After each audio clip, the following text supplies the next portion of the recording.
Opa gente, tudo bem? Aqui é o Igor Pinheiro de Nova Civil e hoje eu quero falar um pouco com vocês sobre uma tendência mundial na nossa área da engenharia civil, que é a industrialização. Você já deve ter visto algum vídeo nas redes sociais de prédios ou casas que são construídos em poucos meses. Digo mais, são construídos em até poucos dias. Pode parecer até que é mentira, mas eu tenho amigos que já presenciaram construções desse tipo e eles me afirmaram que, além do período de construção, da obra ser totalmente muito curto, ser realmente muito curto esse período de construção, essas obras são sensacionais. Tem ótimo acabamento interno e possui isolamento térmico e acústico, ou seja, uma obra de alto padrão que, além de tudo isso, ainda tem uma enorme racionalização de materiais e de custos. Muitos fatores existem para que uma obra realmente dessa como essa possa acontecer, e é preciso ter uma mão de obra extremamente muito qualificada que saiba trabalhar em todas as áreas da construção civil. É preciso ter um minucioso planejamento para que cada parafuso seja colocado no local exato e no tempo exato, e que essas etapas da construção sejam feitas sem que haja nenhum tipo de incompatibilização. É preciso também, mais do que tudo, ter materiais que suportem esse tipo de construção rápida, ou seja, materiais industrializados, materiais que já chegam na obra já prontos, bastando ser montados. E alguns exemplos desses materiais são para as paredes de drywall e as estruturas metálicas de steel frame. Assim como essas soluções industrializadas, há inúmeras outras. E esse último fator, o de materiais industrializados, eu acredito como sendo o mais importante para responder a pergunta que você deve estar fazendo agora, que é o por que não temos obras assim no Brasil? A resposta simplesmente da gente não ter obras assim no Brasil é porque nós não temos indústrias suficientes. Há muitos motivos para isso, como os impostos sobre produtos industrializados e a difícil aceitação de novos produtos por parte dos construtores. Isso não vem ao caso. O fato é que no Brasil existem sim produtos industrializados e que tem como função, assim como no exemplo passado na casa que foi construída em poucos dias, garantir a qualidade ao produto e diminuir o tempo de entrega. Esses produtos são os pré-fabricados. Como o nome já sugere, os pré-fabricados são peças fabricadas antes da obra e essencialmente em indústrias de fabricação, onde há todo um suporte de formas e de linha de produção que possibilite atender aquele tipo de mercado. E realmente essa industrialização é uma tendência na construção, que apesar de já existir há um bom tempo na construção civil brasileira, vem crescendo junto aos outros dois fatores que citei anteriormente, o planejamento de obras e a qualificação da mão de obra. Eu acredito plenamente que esse é um bom ponto de partida para que a engenharia civil siga em rumo à industrialização e, consequentemente, rumo à inovação. Por isso eu quero te falar que, em linhas gerais, como é que funciona a indústria dos pré-fabricados. As principais peças de pré-fabricados no mercado são os pilares, as vigas, as lajes alveolares e as vigotas, todas com funções essencialmente estruturais. Essas peças são produzidas nas indústrias dos pré-fabricados a partir de formas ou moldes, que garantem a geometria das peças. Esse fato, apesar de não ter grande importância, torna-se muito relevante quando pensamos que as peças são encaixadas umas às outras.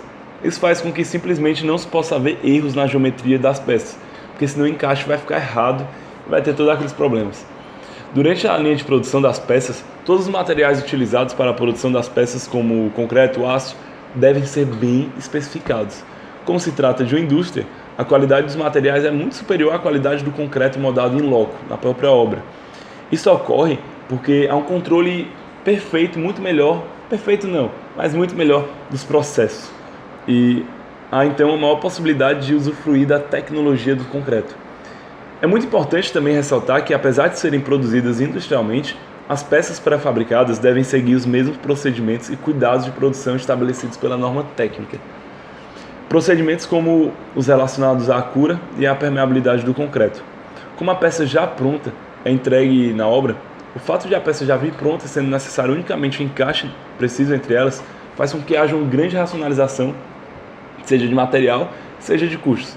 Isso ocorre porque simplesmente não há mais desperdício de material e porque o número de trabalhadores na obra reduz consideravelmente, pois basta ser feito o encaixe daquelas peças. E para deixar esse vídeo bem didático, eu vou recapitular um pouquinho do que eu acabei de falar. Então, basicamente o que eu falei até agora foi que os pré-fabricados são uma ótima solução quando se quer uma entrega rápida da obra, pois as peças já chegam prontas para encaixe. E se quer garantir uma qualidade técnica, pois o concreto é industrializado e isso quer racionalizar os custos, pois se diminui os desperdícios dos materiais e se diminui o número de trabalhadores da obra. Então diminui o custo também. E como tudo na vida, tem seus pontos negativos, né? Então eu vou falar um pouco agora dos pontos negativos de se utilizar peças estruturais pré-fabricadas. Então, primeiramente, o ponto mais claro é que as peças pré-fabricadas, que são construídas na indústria, e as pré-moldadas, talvez você esteja se perguntando, é construída em loco, tem um custo muito mais elevado quando se compara somente o uso dos materiais necessários para se fazer uma determinada estrutura. Isso é decorrente do transporte das peças para a obra, da indústria até a obra. E a qualidade da técnica das peças são muito maiores. Além disso, o planejamento da obra deve ser feito de forma bastante minuciosa, visto que as peças devem chegar à obra e já serem montadas. Não se pode armazenar peças pré-fabricadas de enormes dimensões. Não há espaço nos canteiros de obras para isso. Esse é um dos principais motivos que faz o uso dessa tecnologia ser característica de obras gigantes, onde a possibilidade de se armazenar as peças no próprio canteiro. Juntamente ao planejamento, a compatibilização dos projetos é extremamente importante. Se você quer entender um pouco mais de compatibilização, pode assistir um vídeo de BIM que a gente tem aqui no canal. Pois caso haja algum tipo de incompatibilização no transcorrer da obra, como a tubulação que passa por dentro de uma viga pré-fabricada, você já pode imaginar que o problema que isso causará não são poucos. E por último, o que eu quero ressaltar, é importante citar também que apesar do número de trabalhadores na obra ser reduzido consideravelmente, a mão de obra necessária e os equipamentos necessários, como os guindastes para içar as peças, elevam bastante os custos da obra, visto que esse é um trabalho bem específico. Está aparecendo agora na tela exatamente o que eu acredito que seja o comparativo entre os pontos negativos e os pontos positivos de se utilizar estruturas pré-fabricadas. Então, pausa aí que você consegue ler com mais calma. Então, galera, esses foram alguns pontos importantes sobre o tema. Pontos sobre técnica industrial que abriu as portas da industrialização para a construção civil. Se você gostou desse vídeo, já sabe, clique em gostei, não gostei, comenta se você acha legal, para eu saber se eu estou no caminho certo, a temperatura, saber do que vocês estão achando desses vídeos, beleza? Um grande abraço e eu te vejo no próximo vídeo.